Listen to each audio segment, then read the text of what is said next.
welcome back. Today we're on episode 6, Basic White Cake. Today we're going to be making a plain cake, just a basic one, because remember this show centers on learning how to make basic baking items. I want to tell you a little story about this basic white cake recipe that I will be showing you. About 30 years ago, I had a bridal shower given to me. It's a cooking and baking shower, and I was given this 8x8 pan, this spoon, and ingredients to make this cake. It'll be the same one that I'll be posting on my Facebook. But here's what they told me. They said, you make a cake. We give you the ingredients, we give you the pan, and we give you the spoon. And I had to learn to make it by myself. But I won't make it that hard for you this time. It's going to be fun, don't worry. Oh, by the way, I have 99 subscribers now, so thank you to all of you have subscribed to my YouTube channel. I hope that I'll get some more. Also, Facebook, remember that's where I post all my recipes and my pictures. So without further ado, let's get baking. Here we are in the kitchen. Down below on the table, those are the same exact ingredients that I was given, but I wasn't given this. A hand mixer with the blades. So we're going to be using that today. That's a new tool. And also we'll have the old standards that we used before, the measuring spoons, the measuring cup, and use some of the tips that we used in prior episodes to make this cake turn out great. All right, let's get baking. Okay, here we are. We're going to start with the dry ingredients according to the recipe, and we're going to be using it in a separate bowl because later we're going to be incorporating the dry ingredients into the wet. So first it calls for flour, 1 3/4. Remember, as all the other episodes, how we aerate the flour and put it into our 1 cup dry measuring cup. Now you can use cake flour for this. Cake flour has been pre-sifted. It depends upon what you want to try. I'm using regular old standard unbleached white flour. Tap it in and level off into the bowl. Next is 3/4 cup. I'm going to use a 1/4 cup measuring cup. I do not have a 3/4 cup.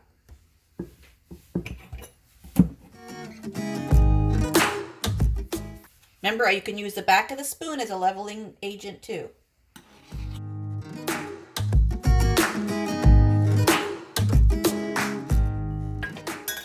Okay, next we're going to be using baking powder. It calls for 2½ teaspoons. Remember last time we used baking powder, we used the top level, we used the top part to level it out.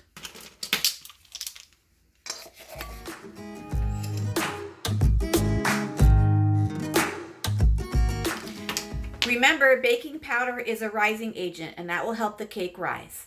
Next, it calls for 1/2 teaspoon of salt. Please don't use kosher salt because that will be very difficult to incorporate into the ingredients. So we're using standard table salt.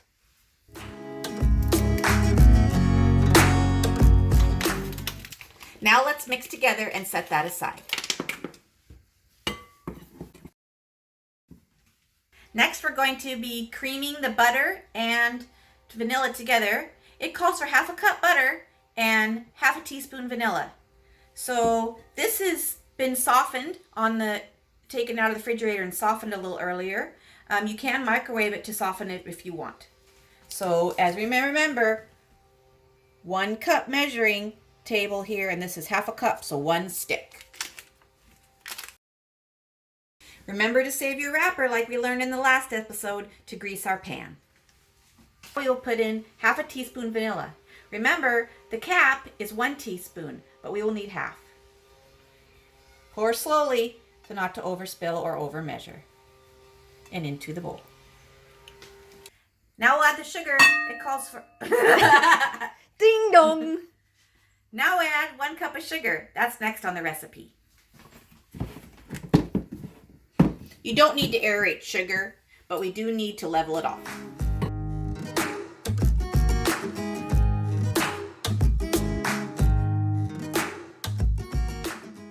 So now we're going to use the hand mixer that we'll be using to cream the sugar, butter, and vanilla together. Creaming is when you take the two ingredients and soften them and mix them together, and it also aerates. It helps to aerate.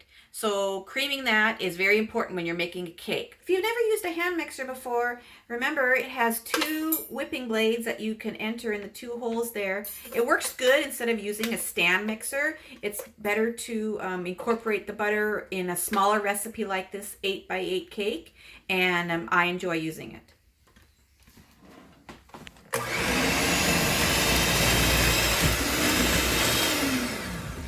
Remember to start on a slow speed because things fly because of the sugar. So start low. It's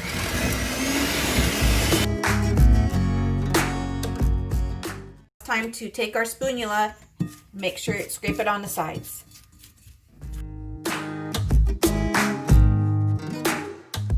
This takes approximately 5 minutes, so just enjoy, but be patient. When I was doing this, when I was making this with just the recipe, I had to use a wooden spoon to cream all this together. You can see how hard that would be.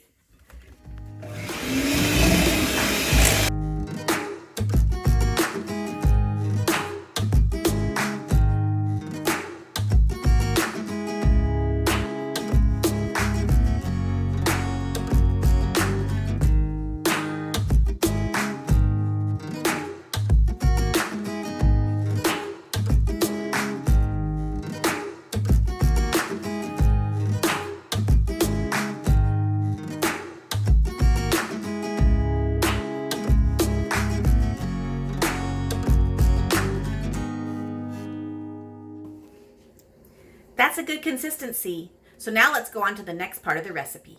Now that we have the butter, sugar, and vanilla creamed together, we're going to be adding 2 eggs, one at a time, and so they're totally beaten. We can use this hand mixer for that also. Have you ever tried to crack an egg with one hand? Let's see if it works. Oops! Uh-oh! I tried. And we beat.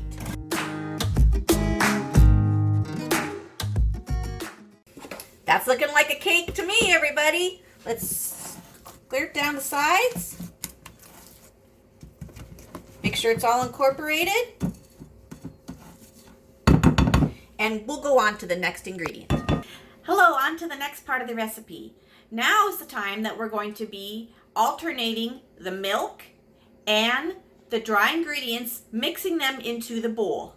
Now the reason that we alternate is it causes the formation of gluten in the cake to help it bind together. The recipe calls for 1 cup milk. As you can see, and remember from episode 2 on measuring, we'll be using a liquid measuring cup. Let's measure 1 cup.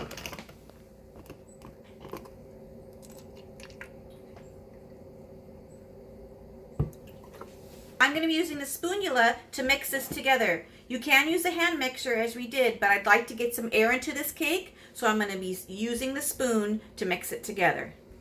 Remember, start with the dry, add a little dry, add a little wet, add a little dry, add a little wet. Here we go.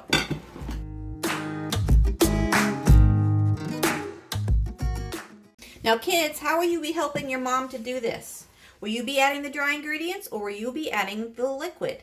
And are you going to be helping to stir it in? You choose, but all 3 of them are fun.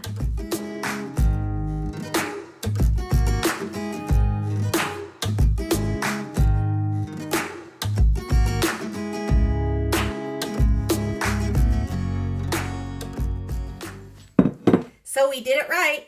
I ended up with the dry ingredients, the last thing that I put into the bowl. So our alternation was correct.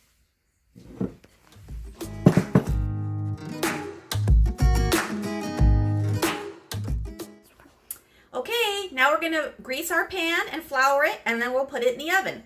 Okay, here we're gonna get our Pyrex clear 8x8 pan. You can use any type pan. If you do use a dark coated pan, be sure and turn the temperature down to 325 degrees.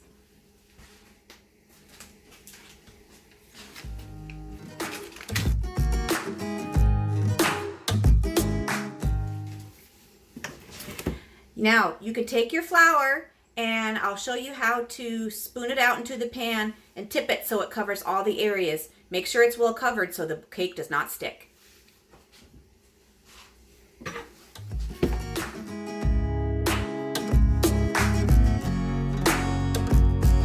See those 4 corners? Make sure those are covered. And now dump out the extra. Here's our cake mix. Let's turn it into our prepared pan.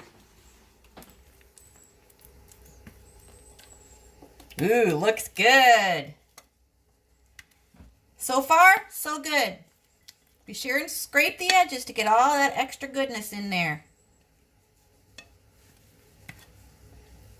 Now, here's a tip. You can take the spoonula and even it out.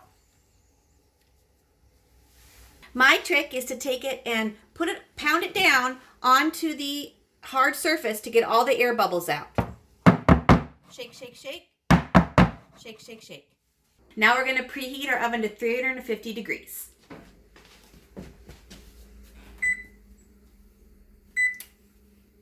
And now we are going to put it into the oven for 45 to 50 minutes.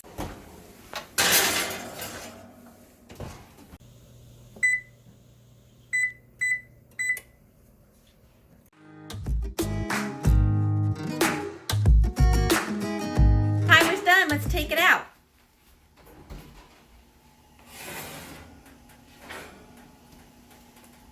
We'll be doing the toothpick test. The toothpick test will tell if it's done or not. So you take a normal toothpick. If it comes out wet on top of the toothpick, then it needs to go for more time. If it comes out nothing on the toothpick and dry, that means it's done. Here we go. It's done! Good job! Now we let it cool for half an hour before we frost. Okay, here we are. It's been 30 minutes and the cake is now cooled. As you can see, I put it on a cooling rack and I have frosted it with a basic white frosting made with powdered sugar that you can Google or learn at your own time. So now let's cut into it and see what it looks like. I have my cake server here. Some people like the end pieces. Some people like the center pieces. I prefer the center. The first piece is always hard. Ooh. Now we will taste it.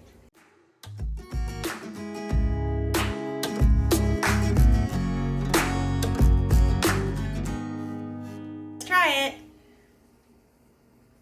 Seems light.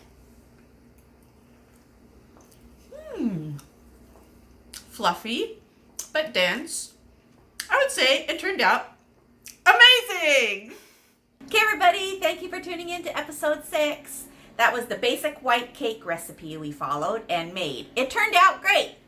Now, you can change that up if you'd like by adding different ingredients, such as chocolate or vanilla or butterscotch, whatever your fancy may be, and learning how to make a delicious frosting. But until next time, from my kitchen, I make it, you bake it.